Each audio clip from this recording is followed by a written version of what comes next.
नमस्कार मित्रांनो, मी आहे कृष्णा आणि तुम्ही पाहत आहे लाईफ ग्रो मोटिवेशनल चॅनल. आजच्या या व्हिडिओमध्ये आपण पाहणार आहोत एक अशी थरारक सत्य घटना आधारित कथा, ज्या फक्त गुन्हेगारी नाहीत तर नात्यामधील विश्वासा विश्वासाची भयंकर बाजू दाखवतात.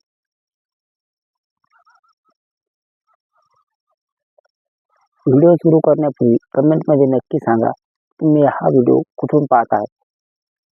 प्रेम, विश्वास आणि खून अशी ही कथा आहे. 28 फेब्रुवारी 2026 रात्री 8 वाजता एक व्यक्ती आपल्या मोटरसायकलवरून घराबाहेर पडतो, पण तो पुन्हा कधीच परत येत नाही. घरच्यांनी रात्रभर वाट पाहिली, फोन केले, पण प्रत्येक वेळी उत्तर एकच, फोन स्विच ऑफ आहे. 3 दिवसांनी पोलिसांचा फोन येतो आणि जे समोर येतं ते ऐकून काटा अंगावर येईल.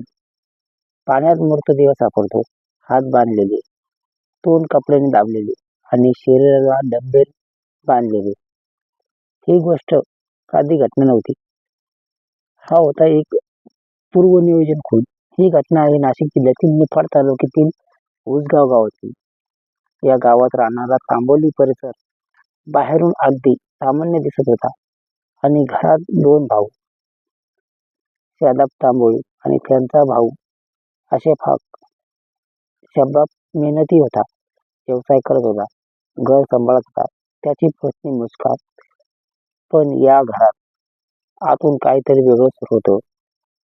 मुस्कानने दुसऱ्या व्यक्तीसोबत वर्षभर संबंध सुरू केले. हे नातं हळूहळू बेकायदेशीर संबंधात बदललं आणि शदाबला संशय येऊ लागला. घरात भांडणे वाढू लागली आणि मग मुस्कानने घेतला तो एक भयंकर निर्णय. शदाबला कायमचं हटवायचं. खुनाची साजिश झाली. 18 फेब्रुवारीला प्लॅन तयार झाला आणि मुस्कानचा भाऊ शाहरुखने शदाबला फोन करून बोलवलं. सोने व्यवहार आहे, पैसे मिळतील. लावापोटी शदाब गेला, पण तो परत कधीच आला नाही. एका बंद पोल्ट्री फार्ममध्ये त्याचे हात-पाय बांधण्यात आले, तोंड बंद केले आणि निर्दयीपणे त्यांची हत्या करण्यात आली.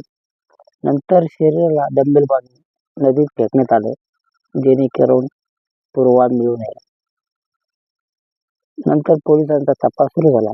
कॉल डिटेल आणि लोकेशन ट्रॅकिंगच्या चौकशीमुळे सत्य समोर आलं आणि या खुनामध्ये कोणताही बाहेरचा शत्रू नव्हता, तर त्याची स्वतःची पत्नीच एक मुख्य सूत्रधार होती. आरोपी अटक झाले आणि गुन्ह्याची कबुली दिली. या कथेतून आपल्याला एकच शिकवण मिळते. ही कथा आपल्याला एक मोठा धडा देते. नातं विश्वासावर टिकतं आणि जेव्हा ते विश्वास टिकतो तेव्हा परिणाम खूप भयंकर होतात.